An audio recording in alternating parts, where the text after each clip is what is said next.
మన ఛానల్‌లో ఆర్డర్ పెట్టుకున్న ప్రతి ఒక్కళ్ళకైతే రిటర్న్ ఆప్షన్ ఉంటదని చెప్పేసి ప్రతి ఒక్కళ్ళ డౌట్ అయితే ఉంటది. సో, మీ డౌట్‌కి ముందే అయితే నేను కన్ఫర్మ్ చేసి రిటర్న్ ఆప్షన్ ఉంటది అని చెప్పేసి ప్రతి ఒక్కళ్ళకి చెప్తాను.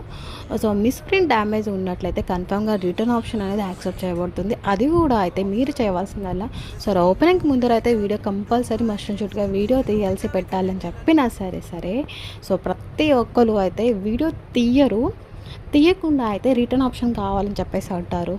సో, కలర్ చేంజ్ అయిందంటారు అండ్ డ్యామేజ్ అయిందని చెప్తారు. సో, అలా అన్నప్పుడు చిన్న వీడియో తీస్తే ఏమవుతది చెప్పండి? సో, పొరపాట్లన్నీ మీ దగ్గర పెట్టుకొని రిటర్న్ చేయాలంటే ఎలా చేస్తారు? ఈ ఒక్క విషయం అయితే రీసెంట్‌గా అయితే మనం ఒక కస్టమర్‌కి అయితే శారీ అయితే పంపించాం. సేమ్ యాజ్ ఇట్ ఈజ్ అదే శారీ పంపించాము. సో, వాళ్ళు వీడియో ఏం తీయకుండా కలర్ చేంజ్ అయిందని చెప్పేసి వేరే శారీ అనేది ఫోటో పెట్టి మాకు రిటర్న్ ఆప్షన్ అయితే కావాలని చెప్పేసి అన్నారు. సో, దానికి నేను ఏం చేయాలో నాకు అస్సలు అర్థం కాలేదండి. ఎగ్జాక్ట్‌గా కలర్ పంపించినా సరే వాళ్ళు నిజంగా ఎంత ఫ్రాడ్ చేశారంటే కస్టమర్స్ ఇలా కూడా ఉంటారని చెప్పేసి ఆ రోజైతే అనిపించింది.